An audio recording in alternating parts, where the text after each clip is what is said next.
Hey, what's going on, guys? Today's video is going to be a more relaxed one with minimal editing because I do plan to have another video out in the next couple days.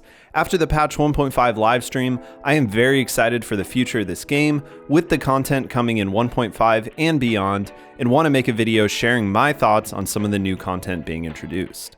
I put out a video a couple weeks ago now giving some advice that helped me to clear floors 11 and 12 of Spiral Abyss. Now I do realize that my video featured Hu Tao and Ganyu as my main DPS units, and those two characters without a doubt have among the highest damage potential in the game, and with high investment they can completely trivialize Abyss. I got some criticism both in the use of these characters and high investment in main DPS units in general, which was fair and expected. So was I wrong that you should be hyper investing in your carries if you're having trouble clearing Abyss? To help answer this, I wanted to test my account and my game knowledge to see if I could clear floor 12 without a main DPS using only some of my favorite 4-star units that have decent support builds. You can see my runs throughout this video.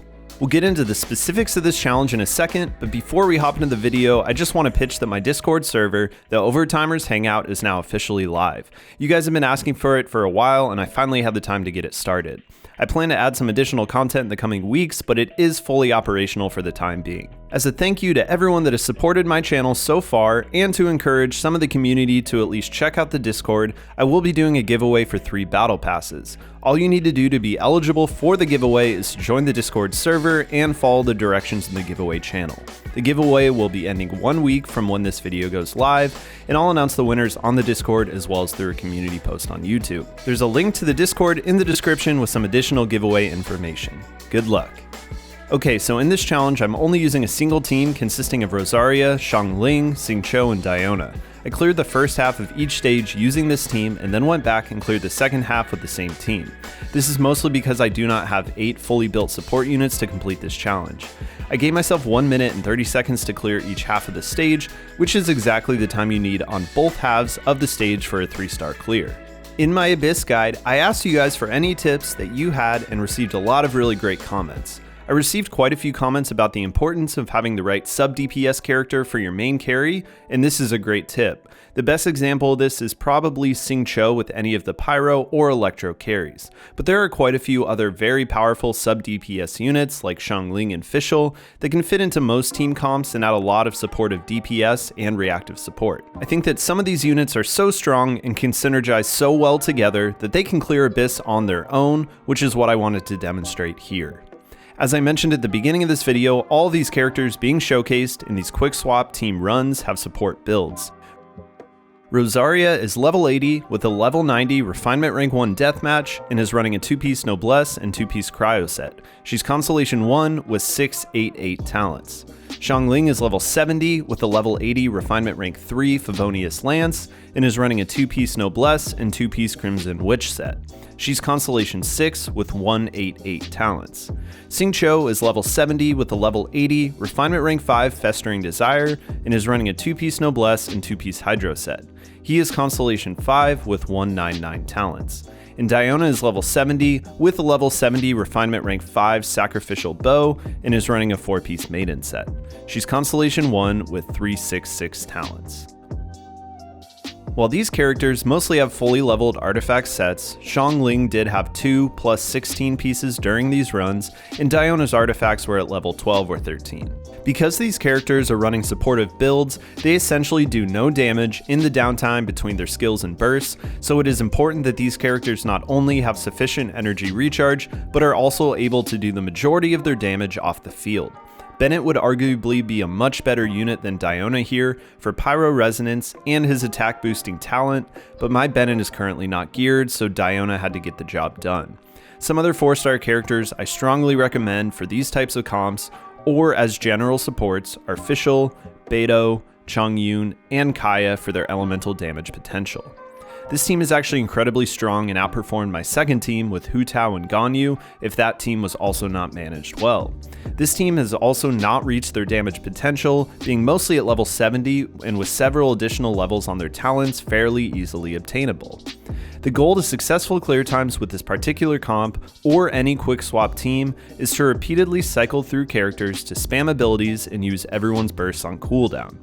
This means that ideally we want characters with short skill and burst cooldown times, as well as high skill and burst up times.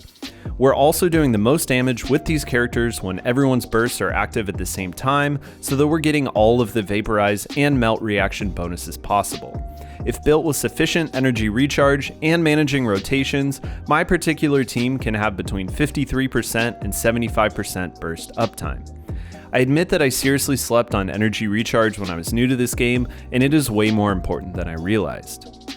Rosaria has a short 6-second cooldown, while Xiangling's and Xingqiu's are longer at 12 and 20 seconds. However, Xiangling's skill does remain on the field. With that said, you can see that at no time during these runs do we have downtime where elemental damage is not occurring.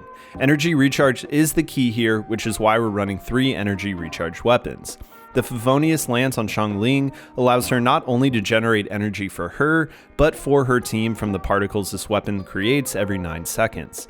Diana's Sacrificial Bow allows her to double the cast of her skill, and Xingqiu is running a weapon with an ER substat, but on top of that is also running an ER Sans. We're also making use of Freeze with Xingqiu and our 2 cryo characters to keep enemies temporarily in place and avoid all damage, as well as iframes, which are absolutely critical for the success of this team, as we need to be near both enemies at all times in order to get enough DPS in for successful clear times. So this team of 4-star units with support builds can tear through floor 12. The last point I want to touch on is that in my last Abyss guide, I stressed investing in your hyper carries. Why did I not instead say to invest heavily in these support characters? In general, if you're struggling with DPS and Abyss, this is still my recommendation. This is because getting a single character who has a high DPS ceiling, well geared, takes significantly less resin and investment, and you'll without a doubt see the improvements.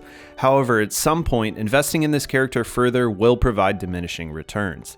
My strategy the past several months, once I made enough mistakes on my account, has been to get my character a build that I consider good enough and move on to support units such as these. For me, a build that is good enough means important talents at level 8, level 80 ascended characters, level 90 weapons, and plus 20 artifacts with the correct main stats, and 50% crit rate with 100% crit damage minimum.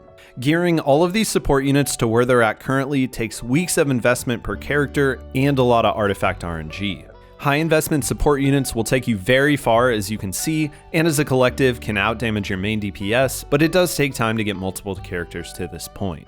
Because of this, I encourage mostly investing in support units who bring a lot of utility and deal a lot of off-field damage, because for the endgame content, this is the most important. You should aim to build teams where there's not a single character sitting on the sidelines doing nothing for 50% or more of the time, as that spot has a lot more value.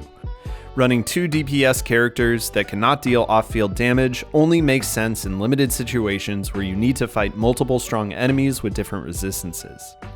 As a full disclosure, I did go over time on one of these runs and had to go back, but kept my original run in the video with the redo for full transparency. I'll let the rest of the run play out and hopefully see some of you guys over on the Discord server soon. I hope everyone has a good weekend, and we'll see you for the next video.